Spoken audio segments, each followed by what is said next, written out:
ఆంధ్రప్రదేశ్ రాష్ట్ర ప్రభుత్వం అత్యంత ప్రతిష్టాత్మక తీసుకున్న కార్యక్రమం స్వర్ణ ఆంధ్ర, స్వచ్ఛ ఆంధ్ర. అందులో భాగంగా ఈరోజు 59వ వార్డు గణపతి నగర్ వద్ద ఏర్పాటు చేయడం జరిగింది.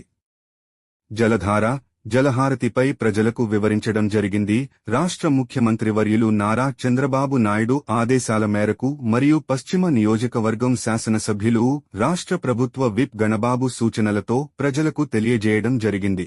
ఈ కార్యక్రమానికి ముఖ్య అతిథులుగా ఆంధ్రప్రదేశ్ రాష్ట్ర తెలుగుదేశం పార్టీ అధికార ప్రతినిధి మరియు ఆంధ్రప్రదేశ్ రాష్ట్ర Velama welfare and development corporation director Challarapu Rammohan Naidu, Telugu Desam party ward అధ్యక్షులు ఉరుకుటి హరి, వార్డు ప్రధాన కార్యదర్శి మిత్తిరెడ్డి శంకర్, డొంకన రాంబాబు, బీజేపీ నాయకులు మరియు డైరెక్టర్ పొలిమేర శ్రీనివాస్, మండల అధ్యక్షులు రామకృష్ణ, మళ్ళా రవి, జీవీఎంసీ సిబ్బంది సునీల్, వార్డ్ ఆర్పీ సోదరీమణులు మరియు అధికారులు, కార్మిక సిబ్బంది, స్థానిక ప్రజలు తదితరులు పాల్గొని ప్రతిజ్ఞ కూడా చేయడం జరిగింది.